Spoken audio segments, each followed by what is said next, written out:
Taxi Driver 2 merupakan kelanjutan dari serial film Taxi Driver yang sebelumnya telah sukses dan menarik perhatian para penonton.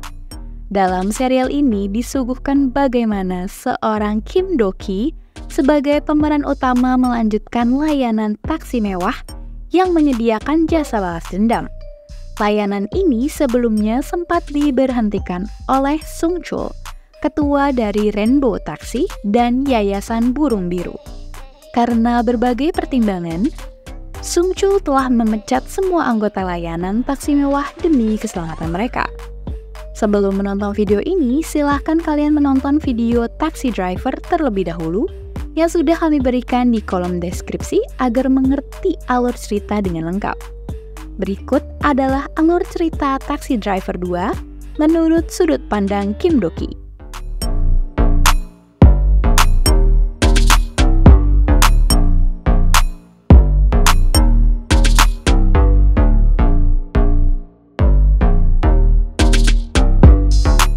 Hai, aku adalah Kim Do-ki. Sebelumnya, Sung Chul telah memberhentikanku dan anggota lainnya dari layanan jasa taksi mewah.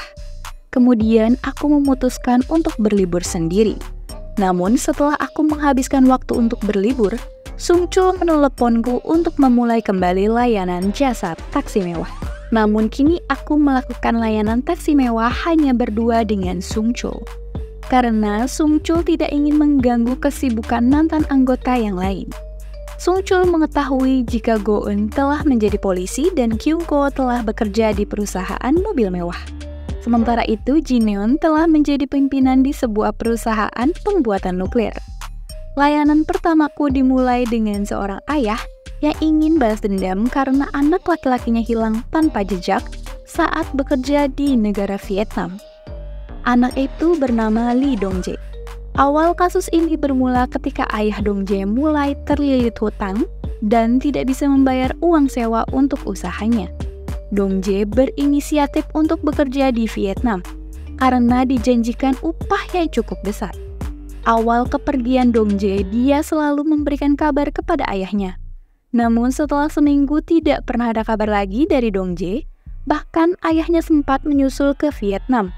Namun tetap tidak berhasil menemukannya. Akhirnya aku dan Sung Chul berusaha untuk menolong ayah Dong-jae lewat layanan taksi mewah untuk balas dendam. Kami cukup kesulitan saat melakukan layanan karena kami hanya berdua. Bahkan Sung Chul juga tidak terlalu ahli menggunakan komputer untuk mencari informasi seperti Go-eun. Tapi meski hanya berdua, kami tetap melanjutkan layanan taksi mewah secara profesional.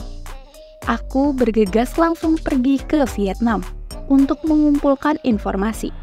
Seperti biasa, aku menyamar sebagai pelamar pekerjaan yang sama dengan Dong-jae.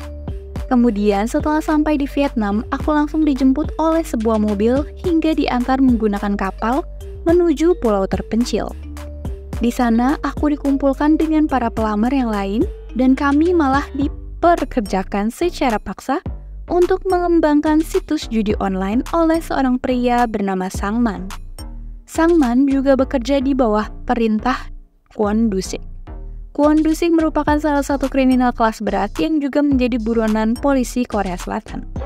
Tiba-tiba aku sedang mencari informasi, aku malah bertemu dengan Kyung-ko dan Jineon. Ternyata mereka telah mengetahui jika aku dan Sung Chul kembali membuka layanan taksi mewah untuk balas dendam. Kemudian Go-eun juga telah kembali dan membantu kami untuk menyelesaikan layanan taksi mewah. Aku cukup senang karena kini anggota kami telah berkumpul. Kyung-ko dan Jineon juga memberikan informasi tentang keberadaan Lim Bok-ja di Vietnam. Lim Bok-ja adalah kriminal yang sebelumnya pernah kami tangani karena kasus penipuan lewat telepon genggam sekali pakai. Aku pun memancing Lim Bok-ja untuk menyerang markas Sang-man.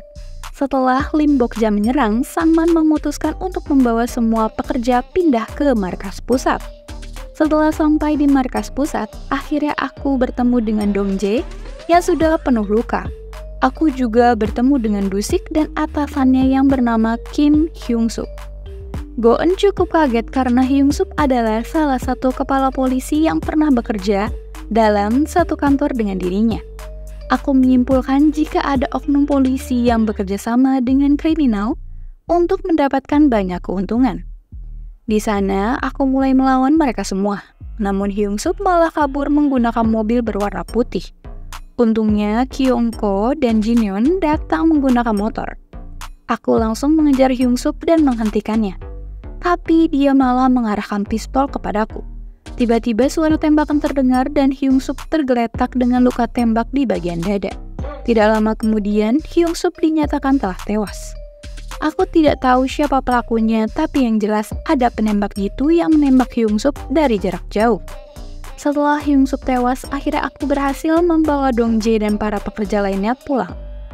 Dong Jae tampak sangat senang karena bisa kembali bertemu dengan ayahnya. Setelah kasus Dong Jae selesai, Go Eun, Kyung Ko, dan Jin Yeon akhirnya memutuskan untuk kembali bekerja di Rainbow Taxi milik Sung Chul. Mereka semua juga sudah mengurus surat pengunduran diri dari tempat bekerja mereka sebelumnya. Setelah itu kami semua langsung menangani kasus penyebaran pornografi yang dilakukan oleh Jo Jo Hyuk dan kedua temannya Choi Jin Woo dan Kim Yong Min. Saat itu, Jo Hyuk telah melakukan persidangan dan mendapatkan keringanan atas hukumannya.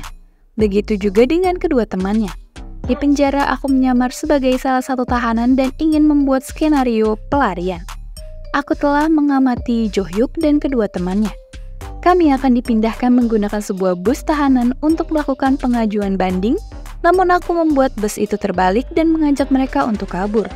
Itu adalah jebakan yang aku buat agar Jo Hyuk dan teman-temannya tidak mendapatkan keringanan melainkan tambahan hukuman karena berusaha kabur.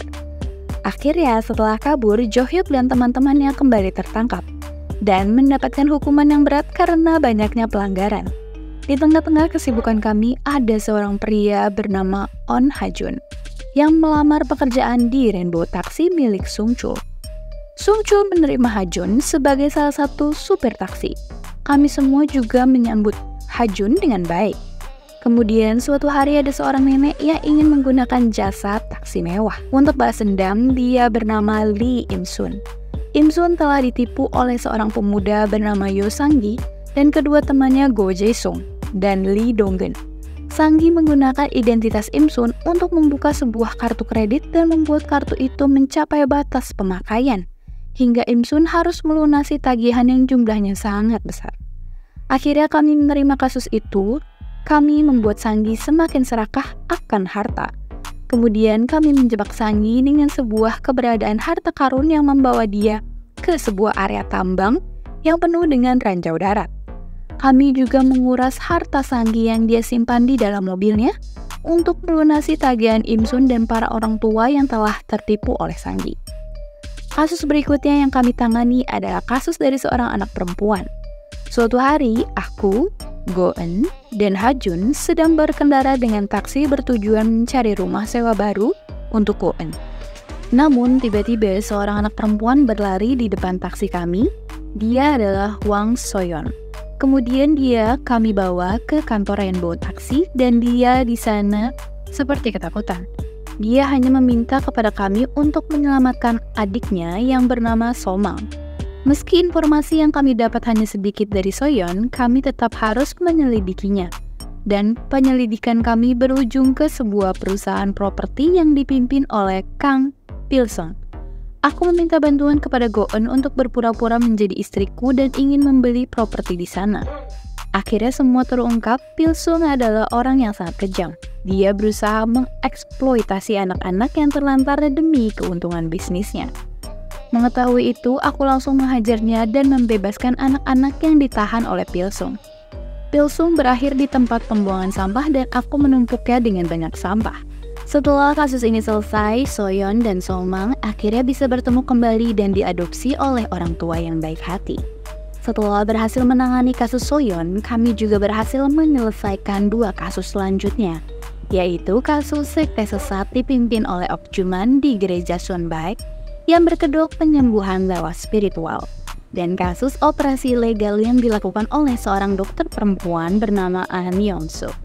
Kemudian kami juga menerima kasus besar dari seorang jurnalis bernama Kim Byung-min atas kematian sahabat polisinya. Kasus itu mengarah ke sebuah klub malam bernama Black Sun. Saat menangani kasus ini, dalam waktu yang sama, Ha-jun memberikan surat pengunduran diri dari Rainbow Taxi. Ternyata selama ini Ha-jun bergabung dengan Rainbow Taxi hanya untuk memata-matai kami. Ha-jun adalah salah satu anggota dari organisasi kejahatan yang beroperasi di klub malam Black Sun. Mulai dari penjualan narkoba, pelecehan seksual, hingga pembunuhan. Ha-jun juga bekerja sama dengan banyak oknum kepolisian termasuk Hyung Suk yang telah tewas saat di Vietnam. Ternyata yang membunuh Hyung Suk adalah Ha-jun menggunakan senapan laras panjang. Saat melakukan aksi untuk membongkar semua kejahatan yang ada di Black Sun, kami berhasil menangkap para petinggi yang ada di Black Sun. Namun Ha-jun berhasil lolos. Ha-jun adalah salah satu anggota organisasi kejahatan yang dipimpin oleh seorang kepala gereja yang biasa disebut uskup. Saat masih kecil, Ha-jun terpisah oleh orang tuanya, hingga uskup yang mengurusnya. Uskup juga memiliki sebuah panti asuhan yang berisikan banyak anak-anak yang dididik olehnya dengan sangat keras. Hingga ketika besar, Ha-jun diberikan misi oleh uskup untuk membunuh seorang pria bernama Lee Si-won, yaitu ayahnya sendiri. Namun Ha-jun tidak tahu jika yang dia bunuh adalah ayahnya. Akhirnya, Sung Chul memberikan bukti kepada Ha-jun jika uskup hanya memanfaatkan kekuatan Ha-jun. Akhirnya, Ha-jun memakai layanan taksi mewah untuk balas dendam kepada uskup. Namun sayangnya, Ha-jun dan uskup tewas ketika bertikai di atap gereja dan mereka berdua jatuh ke bawah dari jarak yang cukup tinggi. Setelah kasus Black Sun dan Ha-jun selesai, kasus berikutnya yang sedang kami selidiki adalah kasus pelecehan seksual yang telah menewaskan seorang tentara wanita. Dalam kasus ini, aku akan menyamar sebagai tentara dan mengungkap kebenarannya.